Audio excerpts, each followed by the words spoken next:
Bonjour. Bonjour, bienvenue dans les favoris de la rédac. Bonjour et bienvenue dans les favoris du mois de la rédac de Mademoiselle. De novembre. Oui, bonjour. Bonjour.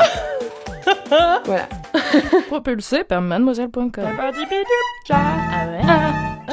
Ça swing. Alors, moi, mon favori du mois, c'est le froid. C'est fou. C'est parce que pendant longtemps, jusque fin octobre, j'ai cru que plus jamais le froid ne reviendrait. J'ai cru que ce serait l'été à jamais et c'était pas possible déjà d'une parce que ça voulait dire qu'on était foutus, c'est bon, la planète allait exploser, c'était la fin du monde et j'avais pas envie, tu vois. Du coup, ça me rassure un peu de voir un peu de neige en novembre parce que je me dis ça va, finalement c'est pas la fin du monde, le réchauffement climatique est là, mais voilà, c'est pas aussi tôt que je croyais, donc je suis heureuse. Et ensuite, pourquoi j'aime le froid? Parce que, eh bien, je peux enfin mettre des pulls et donc renouveler un peu ma garde-robe parce que moi j'étais en train de me dire comment je vais faire pour changer de tenue au bout d'un moment, ça fait 3 fois que je mets le même vêtement en 6 mois, c'est pas possible, je suis... Enfin voilà, bref. C'est exagéré. Quand il fait froid, et qu'il pleut, et qu'il fait moche, eh bien si tu veux rester chez toi pour une petite après-midi cosy à base de bougies et de gâteaux, et d'Harry Potter, toujours, eh bien tu ne culpabiliseras pas.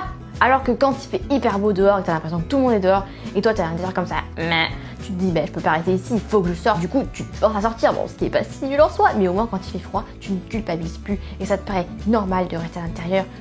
Dans ton lit, on est bien, on est confortable, on boit les grosses boissons chaudes, blablabla. Et quand il fait froid, et ben au moins, c'est facile d'avoir chaud. Tu mets le chauffage, ou tu te mets devant la cheminée, et t'es bien. Alors que quand c'est la canicule de merde, et ben tu dois mettre ta clim à fond, dormir dans le frigo et tout, c'est chiant. Alors que le froid, c'est bien. Et ça vivifie la peau. Je suis vivifiée et raffermie. J'ai d'ailleurs écrit au moins un article, voire plus, sur comment s'habiller lorsqu'il fait froid. Tu as même un article sur comment t'habiller bien quand il fait froid et que tu as la flemme de t'habiller tout en restant stylé. C'est fou, c'est fou. Regardez, c'est beau, hein. Voilà, c'est tout pour moi, merci.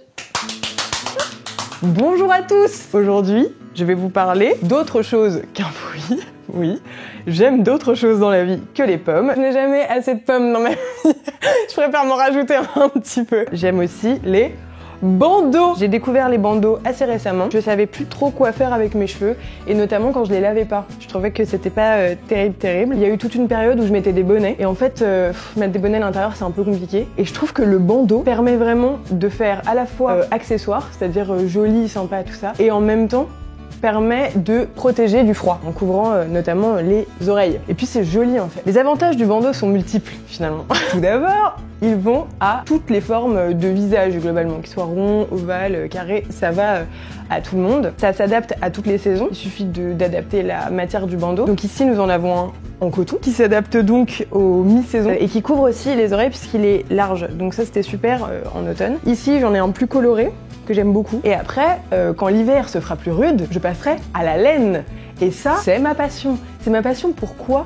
Parce que ça permet de ne pas mettre de bonnet. Et les bonnets ont tendance à faire une tête moche, en fait, à la plupart des gens. C'est terrible, genre. Lucie m'a dit quoi la dernière fois? J'avais un bonnet blanc, elle m'a dit « t'as une tête de coton-tige ».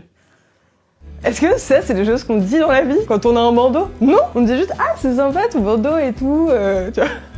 Du coup voilà, j'ai décidé que j'allais plutôt passer au bandeau. Un bel accessoire, moi je ne peux que valider le bandeau à long terme finalement. Et ce qui me plaît aussi, et ça c'est hyper important, c'est que pendant une longue période de ma vie, j'ai caché mon visage avec mèches, franges, tout ce qui pouvait rendre le visage déjà gras et enfin qui était pas forcément hyper joli. Et tout d'un coup, pour la première fois de ma vie, je trouve que c'est joli de voir tout mon visage et de mettre mes cheveux en arrière. Et ça, c'est trop chouette, ça me rend super contente au quotidien.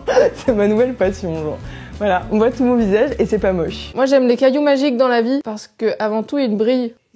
Merci à tous. Mon favori du mois, c'est un service qui s'appelle Olibi, que j'ai découvert très récemment car j'ai décidé de me mettre au yoga. Déjà, mon dernier favori, c'était un favori sportif puisque c'était la piscine. Si tu as suivi, j'espère que tu as suivi.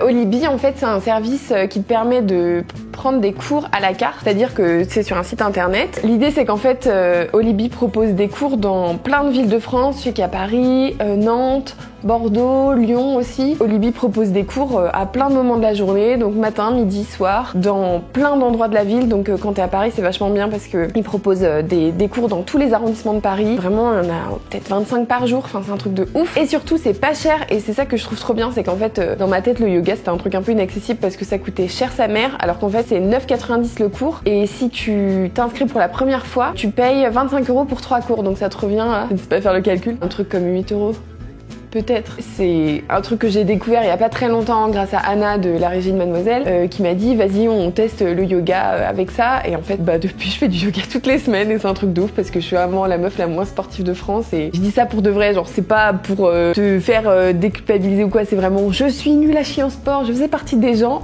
au collège qui se faisait choisir en dernier. C'est un truc de ouf pour moi de me mettre au sport et j'ai l'impression de parler de ça en permanence et de casser les couilles à tout le monde dans mon entourage en mode hey, regarde j'ai fait du sport aujourd'hui. En fait c'est tellement incroyable pour moi de m'investir autant dans une activité fucking sportive que je suis... Voilà, j'ai envie d'en parler tout le temps et de montrer mes muscles et tout. Mais voilà, et donc mon favori par extension c'est bien sûr le yoga parce que c'est un truc que j'avais testé une seule fois à vrai dire. J'avais testé un cours de yoga sur YouTube, donc j'avais tapé yoga débutant et la meuf elle faisait des trucs avec son corps, j'étais là, t'as cru que je pouvais faire ça avec mon absence de muscles et de souplesse intersidérale. J'ai découvert que le yoga c'était assez spirituel déjà et c'est un truc qui me plaît bien parce que je fais pas mal de méditation etc. Et en fait c'est vraiment dans cette veine là, tu fais du yoga pour toi, pour remercier ton corps et on n'est pas dans la performance en fait et c'est ça qui me plaît vraiment, c'est que voilà l'idée c'est de se faire du bien et en fait si un jour tes capacités elles sont pas aussi importantes que la semaine dernière, ben c'est pas grave, tu fais ce que tu peux et en fait le tout c'est que t'en ressortes heureuse et grandie et en fait voilà moi c'est un truc qui me fait vraiment kiffer. Quand je sors, je me sens ultra détendue. J'ai l'impression d'être bourrée tellement c'est les endorphines, c'est la fiesta dans mon cerveau.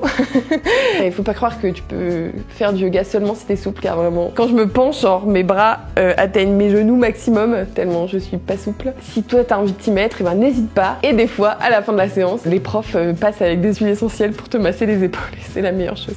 Voilà, j'adore y aller entre midi et 2. Il y a différents types de yoga en plus, donc c'est ça qui est bien sur Olibi, c'est que tu peux choisir quel type de yoga tu veux faire. Donc moi j'ai déjà testé le yoga Energy Boost, ça fait un peu flipper comme ça, mais en soi c'est juste du yoga assez dynamique, c'est-à-dire qu'il n'y a pas de pause entre les différentes positions. Je suis vraiment à grosse goutte quand j'y vais, ça vide vraiment la tête parce que t'as pas le temps de réfléchir, enfin moi déjà ça me prend du temps de réfléchir à bien faire les positions, donc c'est un truc que j'aime bien faire ça genre entre midi et 2. Et des fois le soir je fais des cours de yin yoga, donc qu'ils appellent yoga cocooning sur Olibi. Il y a aussi des cours de pilates d'ailleurs sur Olibi. Je reviens à ce que je dis.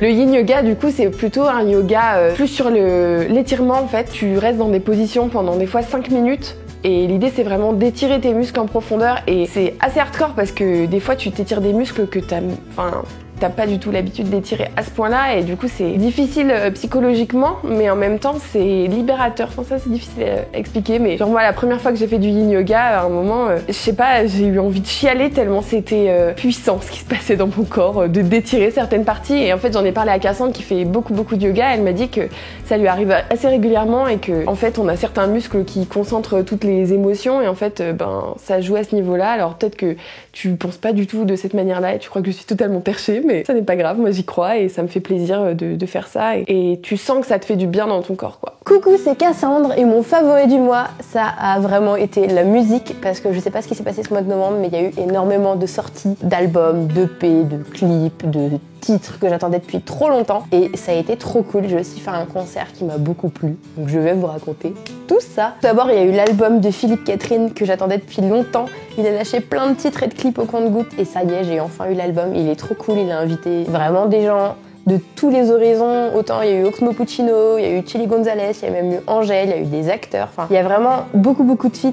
Ce qui fait que je pense que ça a amené beaucoup d'influence et déjà que Philippe Catherine a beaucoup d'influence dans sa tête et que ça part souvent en live et là c'était vraiment trop cool. J'ai été trop contente. Je suis déjà vendue de base parce que je suis fan de Philippe Catherine depuis toujours. Il y a eu plein d'albums qui ont été réédités donc c'est cool, on a eu plein de titres, notamment Angèle, il y a eu L'Homme Pâle. Il y a Clara Luciani qui a sorti le clip de Ma Sœur et que j'ai beaucoup poncé parce que j'aime trop l'énergie que donne ce clip et ce titre et c'est sur la sororité et je sais pas, ça me donne envie de faire plein de trucs. Elle est hyper motivante donc je recommande. J'ai écrit un article dessus donc n'hésite pas à aller voir. Il y a eu le clip de À l'horizontale de Aloïs Sauvage que j'aime trop qui est sorti donc je suis contente parce que donc son EP est sorti en mars et je crois que c'est l'EP que j'ai le plus écouté de l'année et potentiellement de ma vie parce que vraiment toutes les semaines je le réécoute et j'arrive pas à m'en lasser, ce qui est rare parce que je suis un peu une bingeuse de son et au bout d'un moment je m'en dégoûte donc je prends mes distances et on se dit bye et j'y reviens souvent un peu après mais là vraiment pas et à chaque clip qu'elle a sorti ça m'a vraiment replongé à chaque fois dans le P. Je suis allée à son concert et je l'avais jamais vu sur scène et c'était trop bien. Aloïs Sauvage c'est une artiste qui est circassienne à la base qui est aussi actrice et qui est musicienne, chanteuse, et c'est trop bien ce qu'elle fait. Sur scène, c'est ouf, elle vole, littéralement, elle vole. À un moment, il y a un câble. Cherchez la vidéo de l'after movie à l'Élysée Montmartre, c'était vraiment trop bien. J'en ai pris plein les yeux, plein les oreilles. Il y a plein de sons cool qu'elle a teasés sur scène et qui vont sortir. Ça va être trop bien. J'attends l'album avec beaucoup d'impatience. Et du coup, toutes ces découvertes musicales qui m'ont rendu zinzin, parce que tous les jours j'étais en mode ah, il y a trop de trucs cool, il y a trop de trucs cool. Et du coup, j'ai fait une playlist, la playlist de novembre, qui sera certainement sortie à l'heure où sort cette vidéo. Donc n'hésite pas à aller la voir. Il y a vraiment à boire et à manger parce que j'écoute plein de choses. Ça vient de tous les horizons. Il y a de la chanson française, il y a du rap, il y a de l'électro, il y a de la musique US, il y a un peu de tout. N'hésite pas à aller voir. Je pense que si tu es en pénurie musicale, tu seras à l'abri pour quelques semaines. Et celle-là, tu l'as vue ou pas? Mon favori du mois, c'est un fruit. C'est un kaki. C'est un merveilleux fruit que j'adore, que je n'arrête pas de consommer depuis à peu près le début du mois de novembre. C'est un fruit qui se récolte justement à partir du mois d'octobre-novembre. J'adore les fruits, j'aime vraiment tous les fruits. Et en fait, j'ai découvert le kaki il y a à peu près 3-4 ans, je crois, sur Instagram. Sa couleur, sa forme, sa rondeur m'a interpellée. Et en fait, c'est un fruit qui est extrêmement sucré.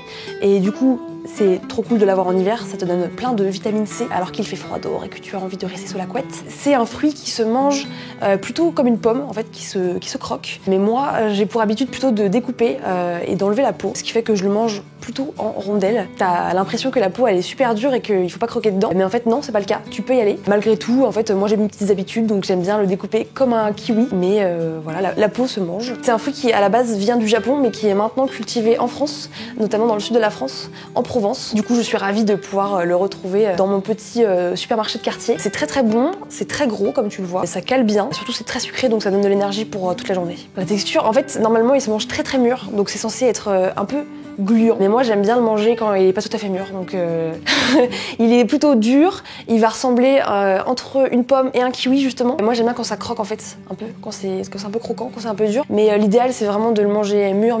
Et donc là c'est presque un peu gluant, comme peut-être un peu un litchi. Donc je le mange le matin dans mon porridge, je le découpe en tranches à 16h pour ma petite collation. Et c'est un fruit que j'adore énormément, que je t'invite à goûter si ce n'est pas déjà fait. Moi, c'est Mélodie, et aujourd'hui, je viens te parler de ma passion pour les cailloux magiques.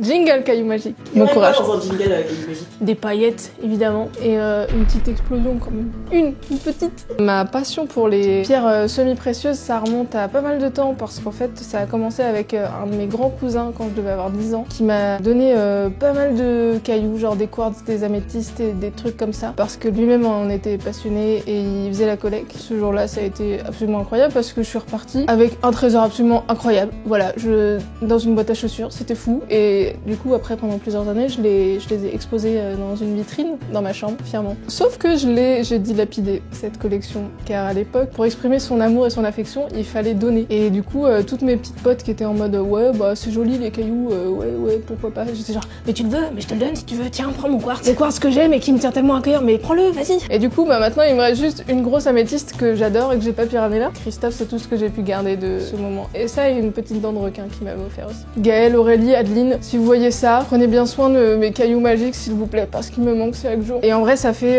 depuis 2-3 ans que je m'y suis un peu remis. Je me suis dit, ah mais en fait c'est cool, j'ai retrouvé ma grosse améthyste et je me suis dit, mais ça brille, c'est cool, j'aime bien. Je me suis un petit peu renseignée. Alors autant je suis pas hyper calée sur tout ce qui est lithothérapie, donc l'art de se soigner avec les pierres. Ça m'intéresse pas forcément et je suis pas forcément croyante dans ces choses-là. Autant j'aime les cailloux magiques parce que ça a ce côté un peu objet totem et objet symbolique dans lequel on peut mettre ce qu'on veut. Et en fait je les aime pour ça, parce qu'ils brillent et parce que c'est des sortes de petits trésors à moi et voilà, je les aime trop. Et en plus, figurez-vous que du coup, chacun a un peu son histoire. Je me l'ai fait parfois offrir à Noël. Celui-là, c'est Mimi qui me l'a offert, je l'aime d'amour. Celui-là, je les ai eu à Noël. Est-ce qu'ils sont pas incroyables? Celui-là, c'est mon popo qui me l'a offert et moi, ça me fait trop plaisir. Regardez ça. Oh, d'aucuns croiraient que c'est un petit bout de shit. Mais en fait, non, figurez-vous que c'est un bout de rubis brut qui m'a été offert par mon meilleur ami. Chacun me ramène à des souvenirs et bah je suis heureuse quand je les vois. Caillou magique, c'est parce que ça brille, mais pour moi c'est pas vraiment magique. En fait, tu mets ce que tu veux dedans. Et moi j'y mets des souvenirs, j'y mets de l'amour, j'y mets un peu de magie, le côté un peu surnaturel si j'ai envie d'y croire, mais au fond mon côté pragmatique me dit Mais chacun met ce qu'il veut dedans. T'as vu ma géode? Je suis pas là pour parler, moi je suis là pour te montrer mes cailloux qui brillent. Où est-ce qu'on peut se les procurer? Parce que je l'ai pas dit. Dans des boutiques spécialisées, il y en a notamment dans Paris. Je sais qu'il y en a une à Lyon où je suis allée avec mon amie Gabrielle que j'ai traînée pendant 1 heure là-bas et qui a fini au sol à s'ennuyer par terre dans la boutique. Merci pour ta patience. Si je m'écoutais, en fait, ma maison aurait des pierres et des cailloux magiques partout sur les murs et ça serait pas pratique. Salut! J'allais dire salut le vlog. Au revoir. Abonne-toi à mademoiselle.com. Salut les favoris. Et merci d'avoir suivi ces favoris, c'était trop bien. Enfin, peut-être que c'était bien pour toi, je ne sais pas. Allez, bye.